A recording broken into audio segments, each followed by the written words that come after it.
How's it going, YouTube? Welcome back. It's 2025 now, ladies and gentlemen. We're here now. It's 2025. Isn't it amazing? Isn't it awesome? Isn't it great? You know, 2024 was a great year. 2025 will be an even better year for you, for me, for everyone watching this video right now. Today, I'm going to be reacting to Bronny James is quietly dominating the G League. Now, is Bronny having a pretty good year? Yes. Yes, he is. Does anybody want to say anything about it? No. Bronny James may just be the most polarizing athlete of 2024, which may not be fair to him, but when you are the... Oh, wait, hold on. Before I'm saying anything, there's going to be a little thing in the bottom of the corner that says how many people are not subscribed. Make sure you hit that subscribe button right now. Son of LeBron James, people are either going to love you or hate you, regardless of where you fall on the Bronny James spectrum. Overall, it's been a pretty rough start to both his collegiate and professional basketball career, whether it was averaging 4.8 points per game as a freshman at USC or playing 7 games to start the Lakers season and playing just under 3 minutes per game, averaging 0.6 points per game. The Bronny James hate crowd.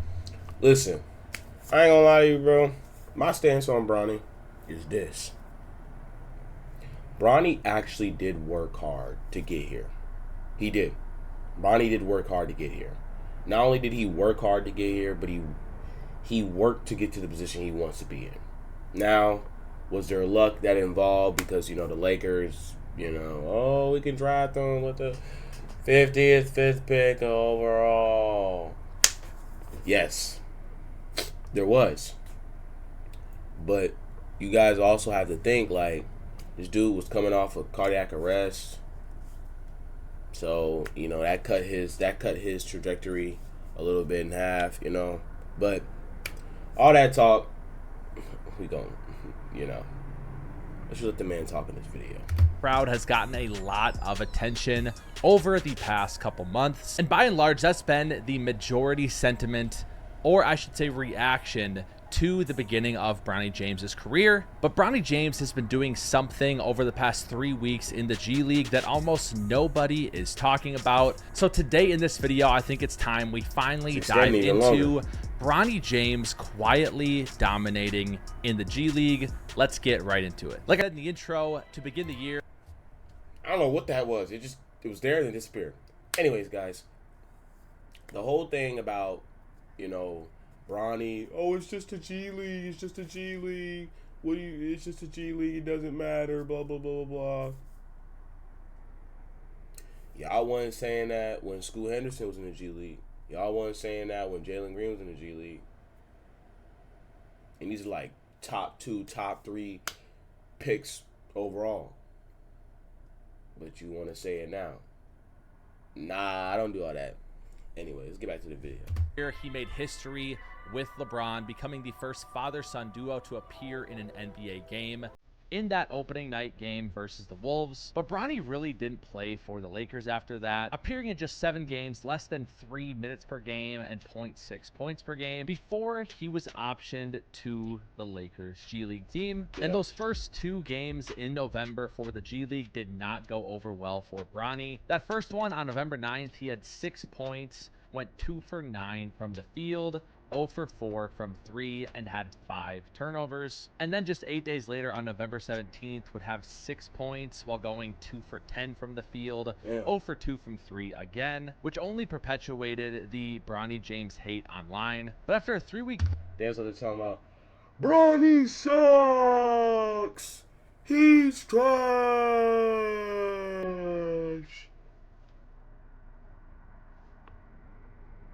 break in the G League schedule, he would return for the South Bay Lakers and finally start to show why he belongs in the G League, scoring 16 points and then following it up just 5 days later with 30 points on 13 for 23 from the field. And if we take a look at his last 7 games in the G League, he's averaging 17.4 points per game, shooting 40.7% from the field, 32.5% from 3, while averaging 5 rebounds and 5 assists per game. His 2 most recent games, he would score 15 points on 6 for 17 from the field, 3 for 8 from 3, 7 rebounds, 6 assists, 4 steals, and then 23 points on 7 for 14 from the field, 3 for 5 from 3, 9 rebounds, and 5 assists. It seems like Bronny is only getting better every single game he gets under his belt. And a couple things that really stick out to me through these last 7 games for Bronny in the G League is number 1, his ability to play make. He's averaging 5.5 assists. And if you look at some of these plays,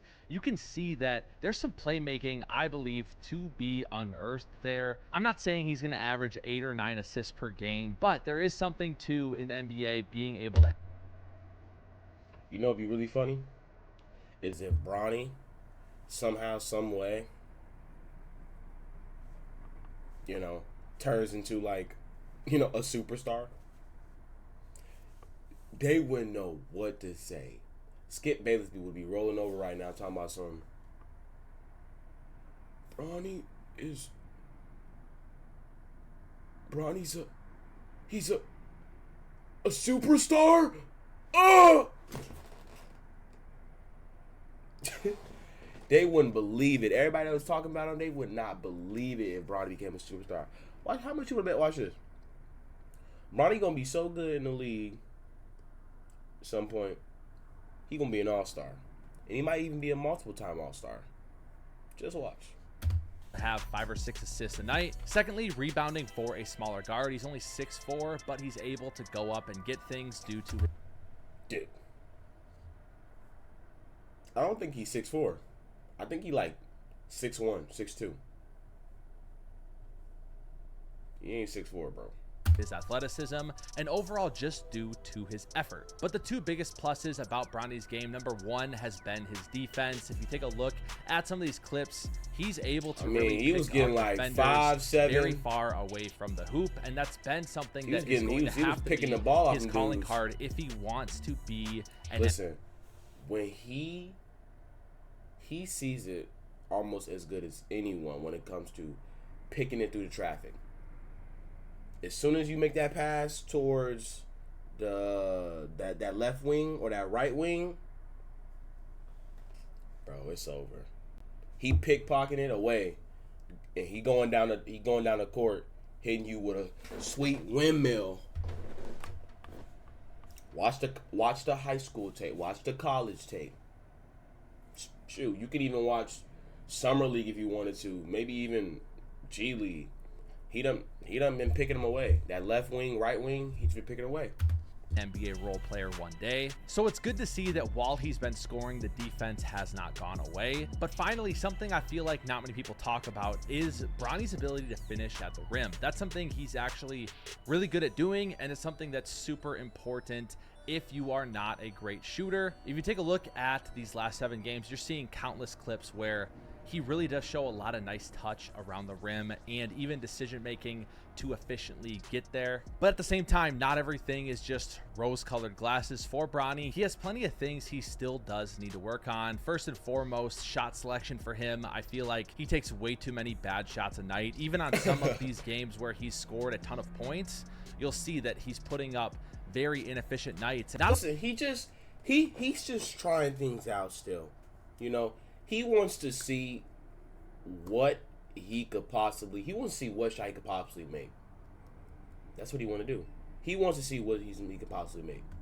A lot of it is due to just missing open shots. It's due to forcing and shots that he just should not be taking. As he's been handling the ball more, his turnovers have not been great. He had a game, I think, that had 6 turnovers in them, a couple of them, and as he handles the ball more, he does have to clean that up as well. But I think the biggest thing he just absolutely has to do if he wants a shot at the NBA is eating nothing but chicken and rice. That's the best way to lose weight and reduce inflammation and lower your blood sugar levels. Be able to make 36% from 3. That's league average. And if you're going to be a defensive guy who is not a Trae Young or Luka Doncic type of scorer and facilitator, you have to be able to hit corner threes. So It's nice to see he's at 32%. That's up from 26% in. Let's be honest with you, y'all.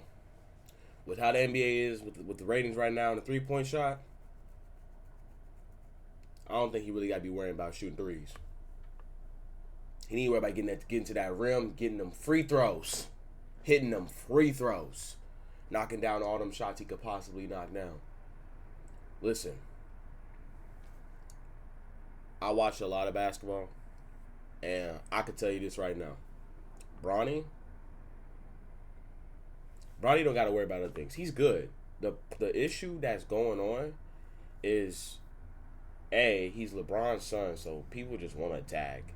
B, people can't, let somebody develop. They don't care to let somebody develop. Like, you can't develop. Like, you average 4.8 points. Bro. But wasn't there a lottery pick that went to the Bucks? Shout out to bro. No hate. But wasn't there a lottery pick to the Bucks who ended up, he only averaged like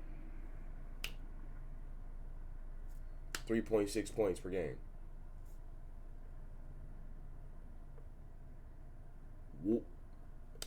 Bronny averaged more points than bro, but he ain't get drafted by the Bucks, did he? No. See what I'm saying? Like, it don't matter. In college, although we're only talking we only about 9 5 minutes games in this here, video. very It's a small 12-minute sample long video. size, I'm already but that's 12 where he minutes in has my to own be video. if he wants a chance at this. Just let I do y'all want to know. say, though, as much as people have clowned on him due to nepotism, he's LeBron James' son, it's the only reason he's in the NBA, I think you have to give him props for performing this well in the G League, responding to all that. It cannot be easy to be LeBron James Jr., being in the spotlight since you're 3 years old, and that's something even JJ Redick mentioned in practice the other day. Bronny just turned 20 years old. He has a ton of basketball ahead of him. If we think about it, he played just 25 games in college, playing less than half the minutes per game, and he's only played in a handful of games to start his NBA career. He has so much room left to improve. I really believe that, and develop. And I think the G League has been incredible for him because there's such little access to it in terms of clips and coverage that he's able to just develop without a super big spotlight on him during it. So where do we go from here with Bronny James? Well, I think it's tough. I think on one hand, I see certain things in his game that I really do think could translate to being a 7th or 8th guy off the bench for a good NBA team. But NBA scouts are a lot smarter than I am, and according to this ESPN... I'm going to let you know this right now. That is a lie. That is a lie. There are NBA scouts that are not smarter than you. A lot of NBA scouts are not smarter than you or me. There are NBA scouts that believe that, Giannis wasn't going to be good. There are NBA scouts that believe Jokic wasn't going to be good. There are NBA scouts that took, no offense, Ricky Rubio before Steph Curry. Ricky Davis, no offense. No, I don't think it's Ricky Davis. Was it? I can't remember exactly. But the Timberwolves took 2 guards before Steph Curry. Now, I ain't don't want to say anything, and Steph Curry ain't gonna see this, but Steph Curry was better at Davidson than Ricky Rubio was, wherever he was, or the other guy. Look, I can't even remember bro's name. That's how you know. Steph Curry would have been a Timberwolves. But knowing how the Timberwolves track record is, he might have left or been traded. Just like Cat. And look how it's turned out for the Timberwolves right now. Now, let me stop hating on everybody. An article. Jeremy Woo says this about Bronny's recent success. Scouts I've spoken with view James much the same way they did during the pre-draft process. He's an unselfish player, capable of making a positive impact at the G League level, but also not one with tremendous developmental upside. It looks like James has added strength, but he hasn't been particularly efficient this season and has struggled to control his turnovers. The scouting report remains the same. Opposing scouts know what to expect from James, but largely aren't enamored by his long-term outlook. Nobody... And I'm going to tell you this right now. The scouts that said that, you may know what you're talking about, but players grow, players get more experience, players get better, they learn from things. But It's just scouts, you know. It's not like they make mistakes all the time. It's not like they mess up all the time. But what could I know? They're scouts. They know. They're smarter than me. They're smarter than the guy that we're watching right here. Apparently. I spoke with at the showcase changed their tune. There's plenty of time for James to improve, but at this point, he remains more valuable to the Lakers than to any of the other 29 teams. Now, can I say that I think Bronny James is going to get a lot more of an opportunity to develop and grow over the next 3 years than just your average guy with his talent currently as is? Yes, absolutely. But with that aside, I do think Bronny can become a contributing factor in the NBA one day. I'd say I'd give it maybe a 40% chance, 35-40%, but he has to get in the reps. The G League is an opportunity for him to really be his college experience. He kind of didn't really have that at USC, barely playing a ton off the ball, still tons of eyes on him being in LA. He needs to get 50, 60, 70 G League games under his belt to really be able to develop to a level where he can be a contributing factor. With that being said though, even if he does go off in the G League, that doesn't necessarily mean it can translate to the NBA. You look at a guy like Luka Garza, who averaged 36.7 points per game in 3 G League games last year on 57.4% from the field, 33% from 3, and 12 boards a game. And then the year before in 2022-2023, averaged 30.3 points per game on 63% from the field, 47% from 3, and 9.8 boards. Yet he can't find minutes with the Minnesota Timberwolves in the league. And same with Leonard Miller. He's playing very well in the G League right now as well. Cannot find minutes with the Wolves. You got Trey Alexander, who is 22 years old. I don't know why. Have you seen the Timberwolves? Look at them. They need all the offense they could possibly get to manage their team. I know it ain't up to Anthony Edwards and the players, but if I was the coach, I'd be like, yo, you know what? We got a stretch big man over here. How about we bring him in? Because, you know, we don't got much on offense. And Rudy Gobert, big self, just standing in the paint. It ain't like he gonna play offense. What do you think Rudy Gobert gonna do? Back somebody down? Come on. Let's be real now, y'all. But a rookie averaging 25, 5, and 5 in the G League right now. You got a guy like J.D. Davison that's averaging 26.5 points per game, 33% from 3, 8.3 assists. He's not going to get a look at the NBA anytime soon. Now, all of these guys are older than Bronny. They've been in the league longer besides Trey Alexander. And so there's absolutely time for Bronny to improve. But the point being is that putting up a bunch of numbers in the G League does not necessarily mean you will translate well into the NBA. And that's primarily because the NBA is more competitive now than ever. You have guys like Devontae Graham, Lonnie Walker, Dennis Smith Jr., countless others that cannot get a roster spot in the NBA. So I want to make it clear. Devontae Graham is on the South Bay Lakers. Matter of fact, we'll pull up at the end of the video. I don't think it's going to be easy for Bronny to do it, but I think that he can, and I think that him playing this well in the G League over the past month is worthy of talk, just like all of the hate has been since the beginning of the season. Lastly, there was an article in the LA Times that I thought was super cool. JJ Redick talking about Bronny just a couple days ago and what they expect out of him that I would love to share with you guys. JJ says, what we've stressed with him throughout the summer, preseason, early season was getting himself into elite shape so that he could be a high-level impact player on the defensive end. And then he has a heel injury and has to lose some of that momentum. But we're excited about what he's done over the last 2 games and looking forward to see what he does in the lineup. This was back on December 17th, by the way, so there's 2 games here that JJ is not mentioning. It's not a punishment. You're either going to do the things we're asking you to do and you're going to play, or you're not going to do those things and you're not going to play. It's very simple, and that's just the way I'm going to coach the basketball team going forward. So I think not just for Bronny, what we envision for him to be able to play in impact winning, he's got to be able to baseline do those things. It's no different than Max Christie or Dalton Connect. And if you do those things, you'll be rewarded with play. The development process, if you're clear with what you want and you're doing those things that we ask, you're going to get rewarded. So that's in some ways how you teach it. And then lastly, JJ Redick mentions he's got to get to the point where it's okay to fail. I think he has a real reservation to fail. He's had a camera on him since he was 8 years old. JJ mentions his own sons. Can't imagine there being a camera on them. And this is interesting to me. I trust JJ Redick. You may not. I love JJ. I think he's brilliant. JJ Redick's a good head coach. JJ Redick's a good head coach. Now, is he great for the development of young Lakers players? I think so. Because Lakers have a lot of young players that, like, because y'all still trying to win championships, but y'all still ain't solved the center problem. See, we still got Anthony Davis playing center, which, mind you, okay, cool. But y'all need to be calling in Dwight Howard. But y'all want to make that call. If Dwight Howard see this, I'm just saying, bro, the Lakers, my favorite team in basketball, they need you. But they don't want you. JaVale McGee, you out there too? You too. They need you. But they decided to break up something that was good. I don't know, man.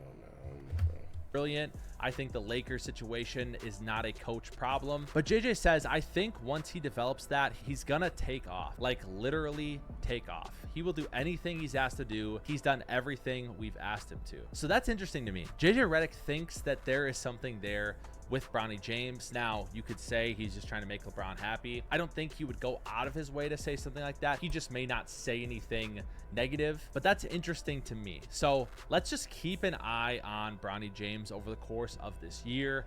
People love to clown him. They're quick to do it. Then he does well, and nobody wants to give him his praise. And so that's what we're doing today in this video. Bronny James is playing well in the G League right now. It's not going unnoticed. 25 games in college, 9 games in the G League, barely any time. He's just turned 20 years old, gonna have a long leash because he's LeBron James' son. Again, he has to clean up certain things. He's got to be able to hit a league average at minimum from 3. Gotta be.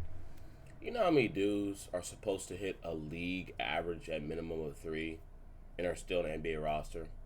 There are dudes at the bottom of the NBA roster right now. I would have Bronny 1v1 them right now. Let's see who really win. Matter of fact, you see some of the dudes on the Lakers bench? Let Bronny 1v1 them right now. Let's see who really come out on top. Be able to be a lockdown. Yes, basketball is not about 1v1 him, but if we talking about who can contribute, we got to start really checking out and looking into who can really ball like that. I'm just saying. On a primary perimeter defender, he's got to continue to showcase his finishing, continue to develop his playmaking. And I think there's an outside chance in maybe a year and a half, 2 years from now, maybe 22 years old, where Bronny James can be the 8th guy off the bench on a playoff team. That's kind of my thinking. Let me know what you guys think about this. I try to be very level-headed and unbiased. I'm gonna be real level-headed to you right now. Could he be the 8th man off the bench? Yes. Could he also be a starter? It is very possible. And now he might get laughed at about that, but it's very possible. I mean, his dad is LeBron James. He has the best trainers. He has all the people he can talk to, train with, learn things from. I'm just saying, you know. Biased and logical with my takes on things like this, but if you disagree, I'd love to hear it. I want to know why, though. I don't want you to just say you're an idiot, blah blah blah. Nah, bro. See, if people were to say you were idiot, you're stupid. See, you're not an idiot. You know what you're doing. You're smart. He is smart. This dude right here, he is smart. You're not an idiot. I'll tell you what the real issue is that my thing is with Bronny is I understand all the high turnovers and all this, but you got to think now, he is trying to do something that he's never done, and you see all these games where he's scoring all these points and he's getting all these assists, and you see the turnovers, and like whoa, you see the inconsistency and like the shot making and everything like that. It's because, my thing is with Bronny is I understand all the high turnovers and all this, but you got to think now, he is trying to do something that he's never done, and you see all these games where he's scoring all these points and he's getting these all these assists, and you see the turnovers, and like whoa, you see the inconsistency and like Bronny didn't have the green light in college. In high school, I mean, he was on the Sierra Canyon team as a freshman that was loaded. Shoot, COVID hit and their season was short. The next year his team was still loaded. Next year his team was still loaded, but he had some more time. But like, he ain't really get to be like that. And Bronny does not have one of the mindsets where, all right, I'm gonna take the ball and I'm gonna do everything I want to do. Like, he wants to pass, he wants to play the right side of basketball, he wants to get everybody involved, he wants to play defense, he's willing to do all that. All the attributes that you want in a player, he has. The unselfishness. Not a lot of guys have that unselfishness. Not a lot of guys are in it. Not a lot of guys will say like, "Oh yeah, I want to play team basketball. I want to do this and that." A lot of guys are not about that life. A lot of guys really just want to like have the ball in their hands and play 1v1, or just be like, "Yeah, this we ain't playing team ball. Can you guard me? Can you guard me, buddy?" The score is 40-0. You done missed all your shots. You ain't passing the ball to your teammates. They over here mad at you, leaving the court now because you suck. And you don't want to pass the ball. See, that's what I'm talking about. You gotta play smart basketball. He's not wrong. This dude is not wrong. What he's talking about is not wrong. The turnovers and all that's not wrong. But all of that comes with time. Like, all that comes with time and maturity, and also all of that comes with Bronny learning, like this is the things he's learning right now. These are all new things. Honestly, it makes sense. I mean, it does make sense. It does. It really does make sense.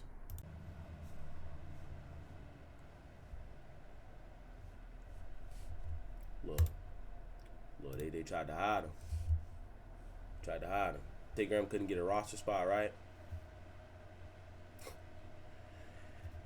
No one's ever going to talk about Devontae Graham's second season in the league, where he looked like an absolute budding star, and they drafted LaMelo Ball, and then he went into the shadows.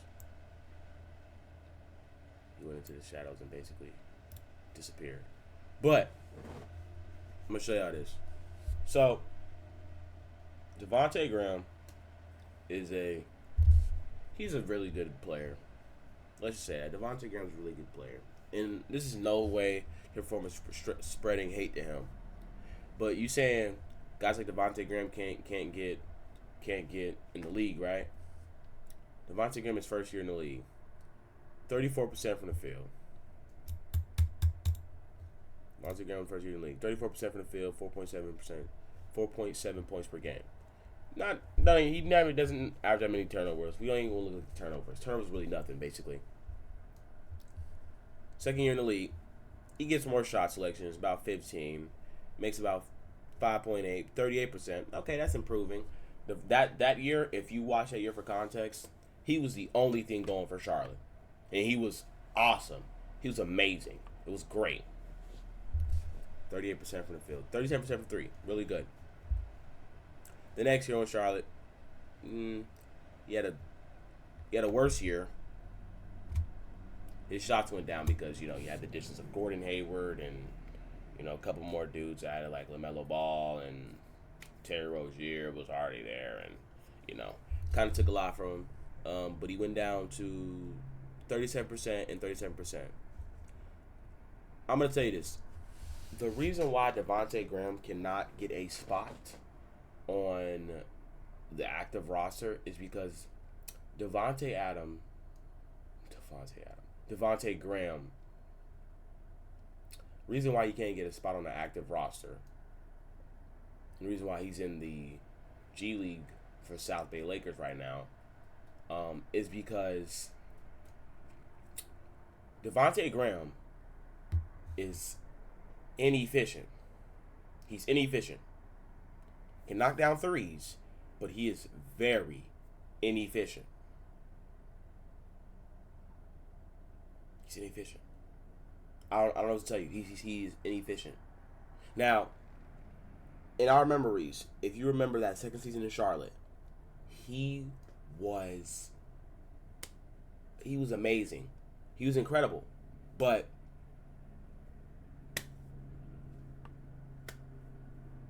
dude, he hasn't shot 40% in his career from the field at all. No offense. Maybe that's just just a little stats watcher right there, but it's right here. If you want to see it, it's right there. No hate to bro. I'm telling you, he's a really good basketball player. One of the best basketball players in the world. Bro, he was on an active roster. Bro, he was that guy at some point. Just saying, man. But anyways, ladies and gentlemen, I thank you guys for watching. Make sure you guys subscribe. And as always, Zola. And I'm out.